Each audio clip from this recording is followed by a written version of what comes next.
चार चोरों की कहानी। कई वर्ष पहले एक घने जंगल में चार चोर रहते थे। चुराया हुआ धन वे एक साधारण से बर्तन में रखते थे, लेकिन उसकी हिफाजत जान से भी ज्यादा करते थे। कुछ अरसे बाद उनका मन चोरी चकारी से ऊब गया।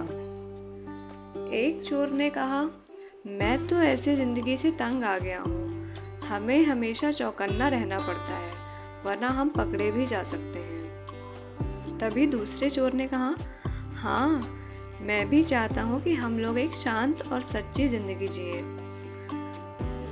तभी तीसरा बोला, बहुत अच्छा, हम जंगल छोड़कर किसी ऐसे शहर में चलते हैं जहाँ हमें कोई जानता ना हो।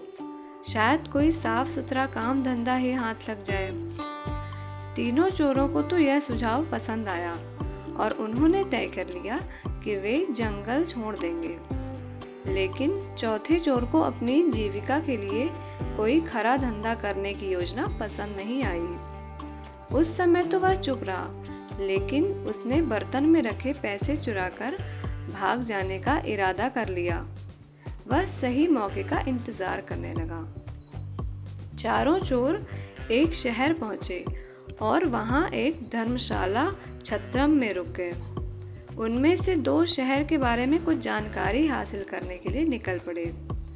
जल्दी ही उन्हें एक वृद्ध औरत का घर दिखा, जो आरामदेह तो लगता ही था, उनके लिए ठीक भी था। दोनों ने छत्रम लौटकर अपने साथियों से वृद्धा के घर जाकर जिक्र किया। वे भी सहमत हो गए और चारों चोर उसके घर के लिए निकल पड़े। हम चारों व्यापारी हैं, एक चोर बोला, और इस शहर में कुछ काम धंधा शुरू करना चाहते हैं। हमें आपका घर पसंद आया है और इसके लिए हम आपके घर का कोई कमरा किराए पर लेना चाहते हैं। जब तक हम यहाँ रहेंगे, आपको अच्छा किराया देते रहेंगे। बुढ़िया बहुत खुश थी और उसने अपने मेहमानों का खूब स्वागत किया। आप यहाँ जब तक चाहें रह सकते हैं। वह मुस्कुराई, वह प्रसन्न हुई कि उसे अच्छे किराएदार मिल गए हैं। चारों चोर पता लगा चुके थे कि वह बहुत नेक और सच्ची औरत है, जिसे पराई दौलत का लालच नहीं है। इसलिए उन्होंने अपने पैसों को उस बुढ़िया को संभालने के लिए दे दिया और कहा, कृपया इस बर्तन को ध्यान से रखिएगा। एक ही शर्त है, इसे देना तभी जब हम चारों साथ में इसे मांगने आए। बुढ़िया ने कहा, ठीक है, और वह बर्तन ले लिया। बुढ़िया अपने घर के पिछवाड़े गई और देखने लगी कि कोई देख तो नहीं रहा।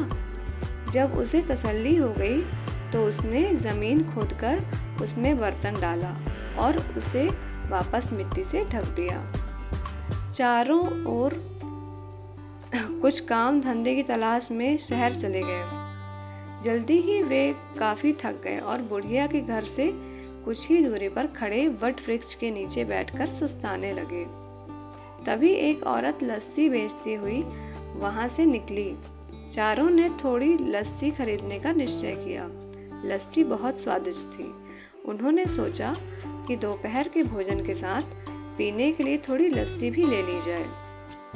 पर तीन चोर तो बहुत थक गए थे। लस्सी डालने के लिए बुढ़िया के घर से बर्तन लाने की हिम्मत किसी में नहीं थी। चौथा चोर, जो किसी ऐसी ही घड़ी की प्रतीक्षा में था, झट से जाने के लिए तैयार हो गया। वह बुढ़िया के घर पहुंचकर बोला, मुझे मेरे साथियों ने बर्तन लाने के लिए भेजा है। बुढ़िया ने कहा, लेकिन मैं तो यह बर्तन तभी दूंगी जब तुम चारों इकट्ठा आओगे। उस चोर के दिमाग में एक विचार आया, मेरे साथी यहाँ से कुछ ही दूरी पर केले के पेड़ के नीचे बैठे हैं, आप खुद ही पूछ लें। बुढ़िया घर से बाहर निकली। उसने तीनों को पेड़ के नीचे बैठे हुए देखा और पूछा, क्या आपने अपने दोस्त को बर्तन लाने के लिए भेजा है? तो उन्होंने कहा, जी, कृपया उसे दे दीजिए। बुढ़िया ने सोचा कि उन्हें अपना बर्तन किसी कार्य हेतु चाहिए होगा, तो उन्होंने अपना विश्वसनीय साथी भेजा है। उस चोर को फावड़ा देती हुई वह बोली कि पिछवाड़े से खोदकर बर्तन निकाल लो। इतना कहकर वह अपने घर के कामों में उलझ गई। चोर ने बर्तन निकाला और चुपके से पिछले दरवाजे से भाग गया। इस बीच उसके दोस्त चिंतित हो रहे थे। काफी वक्त बीत चुका था और उसके साथी का कोई पता नहीं था। तीनों चोर बुढ़िया के घर गए और पूछा, हमने अपना साथी एक बर्तन लाने भेजा था, वह कहाँ है? तो बुढ़िया ने कहा, मैंने तो बहुत पहले ही उसे बर्तन खोदने के लिए कुदाली दे दी थी। उसने बर्तन आपको नहीं दिया क्या? तीनों चोर समझ गए कि उनके साथी ने उन्हें धोखा दिया है और वे बोले, हमने आपको कहा था कि बर्तन तभी देना जब हम चारों आपके पास आए। आपने हमारी बात नहीं मानी। हमें तो लगता है कि हमारे साथी ने आपके साथ मिलकर हमारा सारा पैसा हथियाने का षड्यंत्र रचा है। बुढ़िया बहुत दुखी हुई। वे तीनों उस शहर के न्यायाधीश के पास गए और उसकी शिकायत भी की। न्यायाधीश ने फैसला दिया कि बुढ़िया की लापरवाही की वजह से तीनों को नुकसान हुआ है, इसलिए सारा हर्जाना बुढ़िया को ही भरना पड़ेगा। बुढ़िया रोती हुई घर लौट आई। इस बीच राजा और उसका मंत्री वेश बदलकर अपनी प्रजा की परेशानियां जानने के लिए शहर के दौरे पर निकले। इस बात का किसी को भी पता नहीं था। बुढ़िया को देखकर वे रुक गए और उसके रोने का कारण पूछने लगे। उसी समय आसपास ही कुछ लड़के खेल रहे थे और उनका अगुआ था रामन। बुढ़िया की दुख भरी कहानी उसने भी सुनी और कहा, भगवान करे उन तीनों को तुम्हारे साथ ऐसा सुलूक करने की सजा मिले। यह सुनकर राजा और उसका मंत्री बहुत हैरान हुए। उन्होंने रामन से पूछा कि क्या वह इस मामले का फैसला कर सकता है। रामन ने आत्मविश्वास के साथ सिर हिलाया और कहा कि वह अपना फैसला राजा के दरबार में ही सुनाएगा। अगले दिन महल में दरबार लगा। रामन न्यायाधीश के आसन पर बैठा और उसने चोरों की कहानी सुनी। तुम्हारी शर्त यही थी ना कि बुढ़िया वह बर्तन तुम्हें तभी दे जब तुम चारों उसे लेने आओ। रामन के प्रश्न पर तीनों चोरों ने हामी भरी।